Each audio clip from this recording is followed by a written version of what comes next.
Thank you. Good afternoon, Mr. Chairman, members of the Commission. Today I'm pleased to present the final Memorial Trends and Practice Report, which we developed in consultation with the U.S. Commission of Fine Arts and the National Park Service. And in particular, I'd like to thank Peter May for his support in the work of his office. Much of the underlying data that's included in the report was developed closely with his staff. Just a housekeeping item to get us started. This report is designed to be informational and to augment future Commission actions, particularly with the comprehensive plan update. And so we're not asking for a specific Commission action at this time, but we are drafting policies in the visitor element that build from this information, so we would ask for an approval when that element comes before you. So we have a lot of information available to us about memorials in Washington. There's extensive information on the National Park Service website, and then of course you've got Good Superb Washington Sculpture Book, which is sort of the seminal text, and it was just updated 2 years ago and republished. And so with this study, really our agencies are taking some of our deep institutional knowledge, consolidating it, and providing it to the public in a way that's accessible and for agencies in a manner that can be analyzed, because we continue to receive a lot of very basic information from lawmakers and the public about what types of memorials we have here, how many we have, how often we're building them, how well is the process working. So we felt that a study would complete some of the existing information that we have.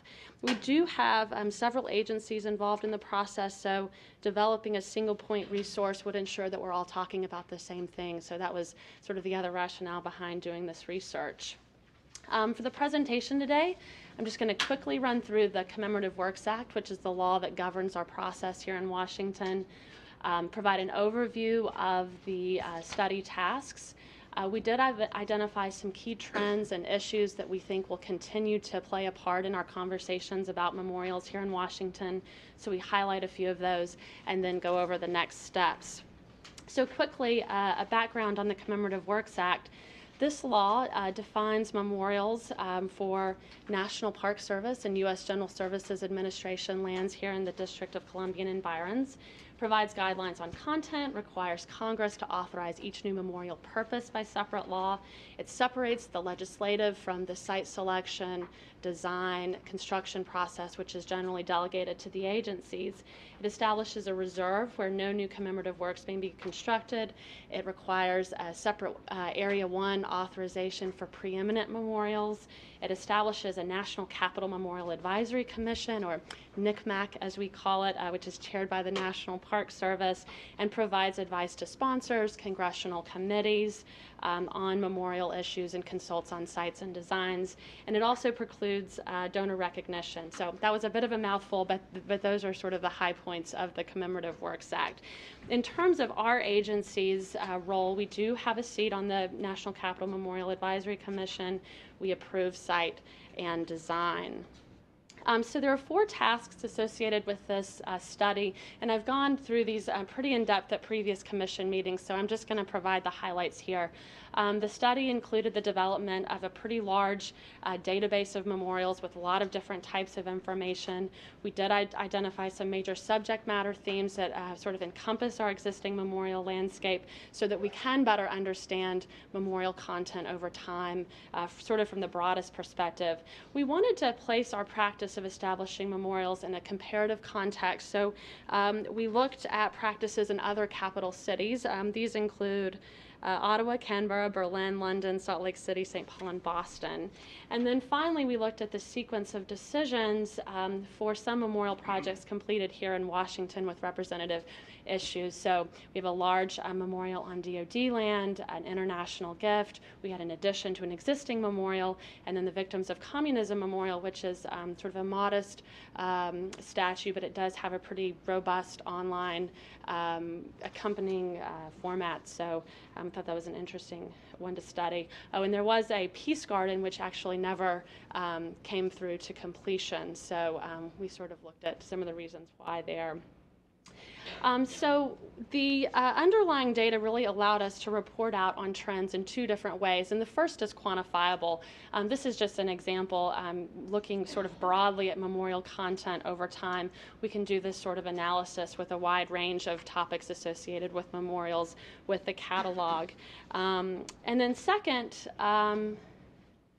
we wanted to provide sort of a spatial analysis that could be available for public access, and so we put all of our information online and by location, hopefully in a way that would be easy for the public to review. And we got so many good comments when we on the map that we did for Park Service lands that we expanded the map and now include all memorials, because people were very offended that we didn't include Albert Einstein, for example, which was not congressionally authorized. But so you can really sort on these attributes.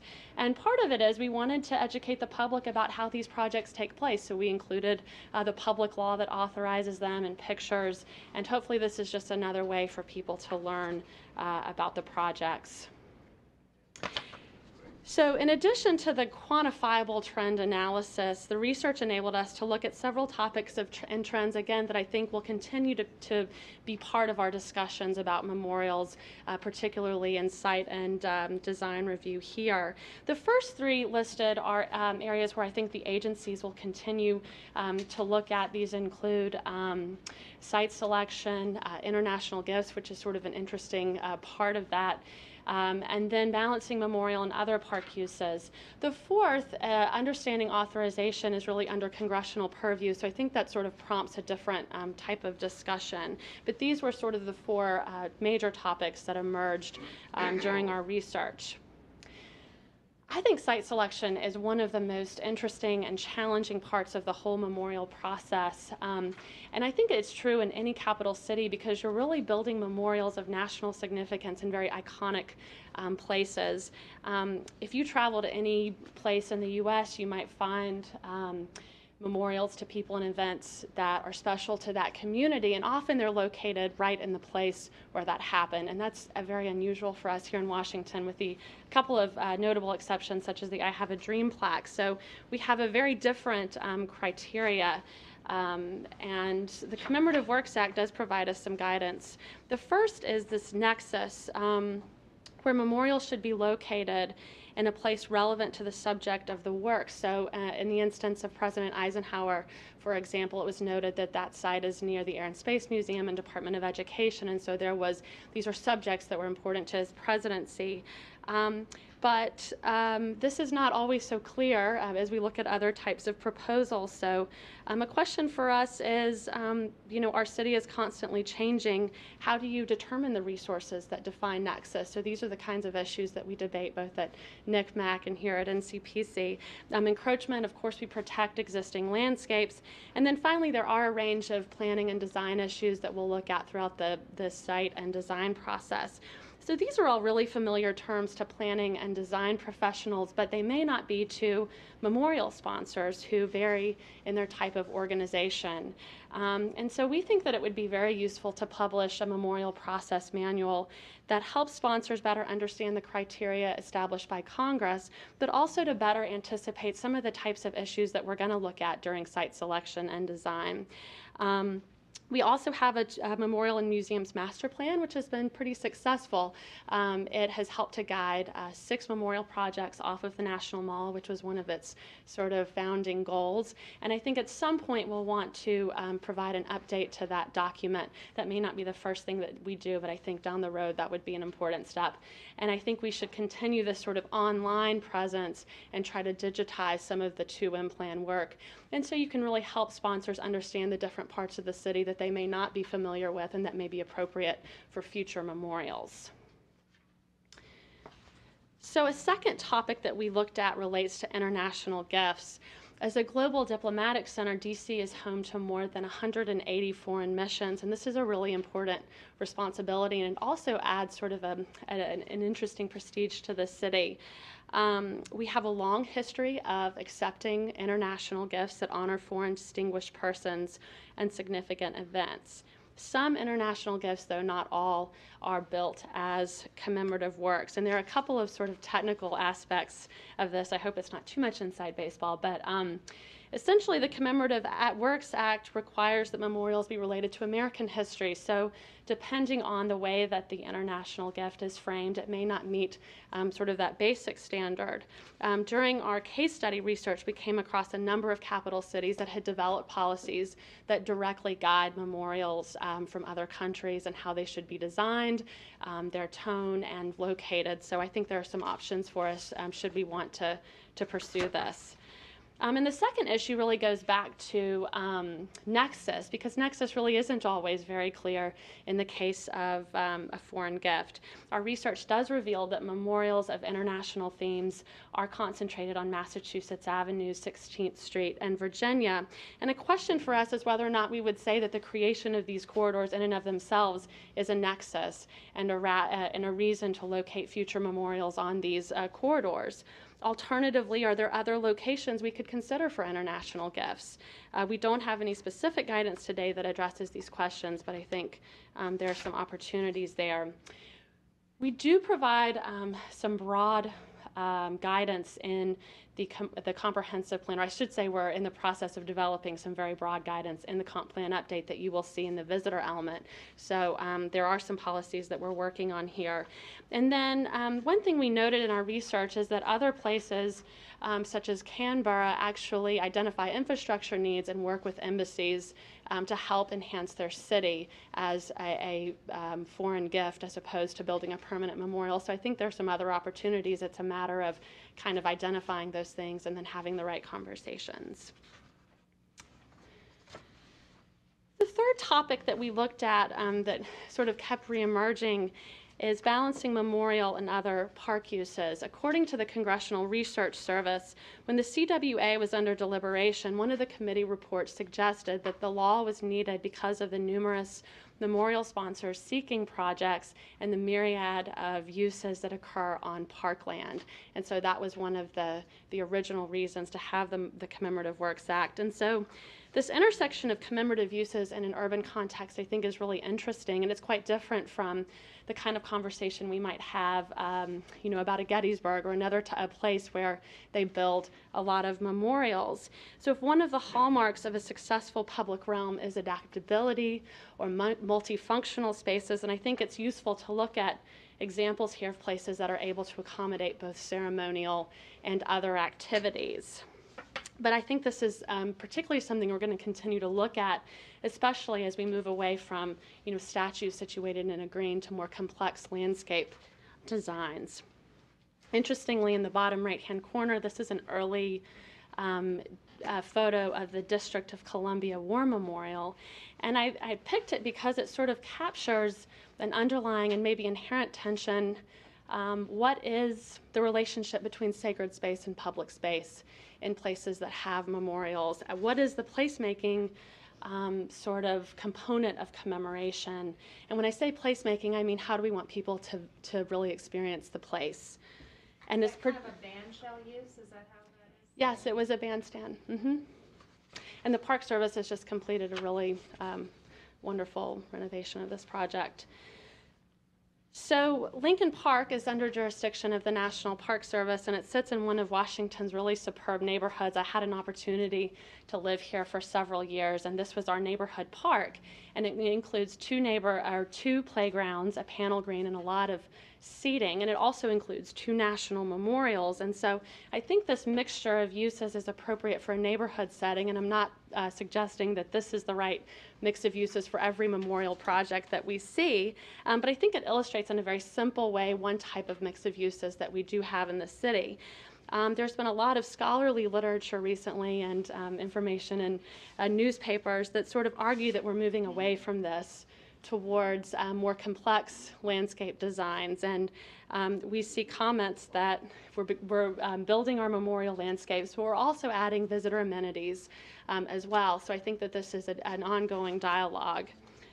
Most recently, we saw the Dr. Martin Luther King Memorial Project, and it did include a small building to the west that provided important visitor amenities, but we worked closely with the Park Service and the sponsor to ensure that it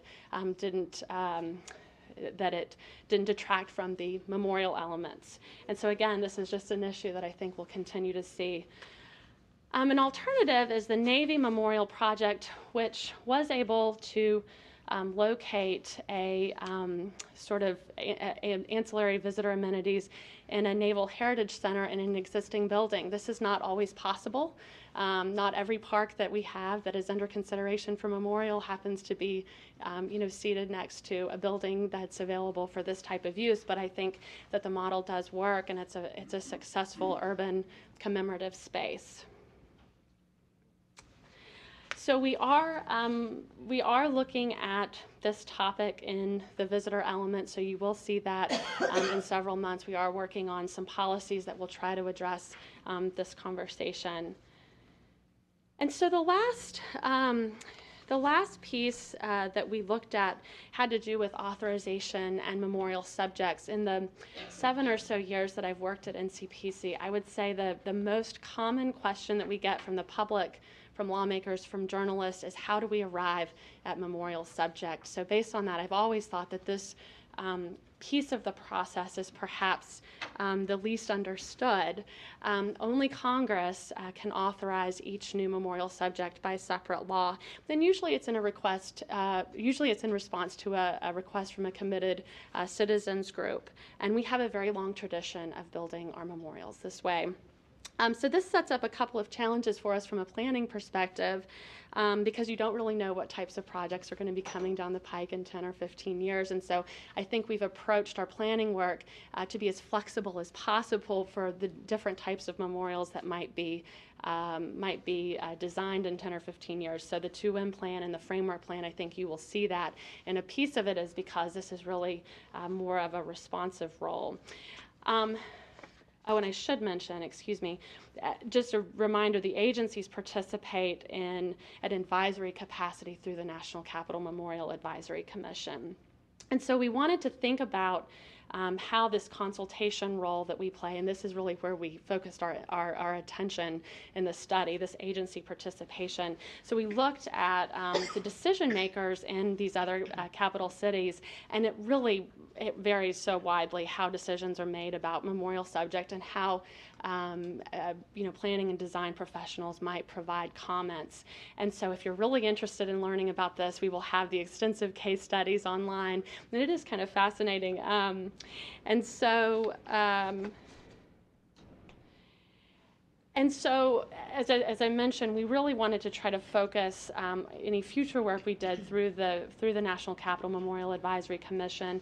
Since one of the criteria of the Commemorative Works Act is historical significance, I think we could look at other programs that use similar criteria, such as the National Historic Landmarks Program, and understand how they invite historians' perspectives. So that's something we might look at. We're always looking at opportunities to improve our public engagement regarding memorial subjects. Again, it is challenging because the projects are introduced one at a time, and it's through legislation. But NCPC has just opened a new website, and I think there's a lot of opportunity there to let people know sort of how the process works. So just to sort of summarize here, I think you'll see immediately a start on the Memorial Process Manual, and we'd like to bring in all of the agencies, including the General Services Administration, that have a role in the memorial process to talk about how to best do that. We are looking at continuing to enhance our guidance through NCPC, and I think that in the visitor element, which you will have before you in the coming months, you will see some of the policies, some new, some revised as a result of this study.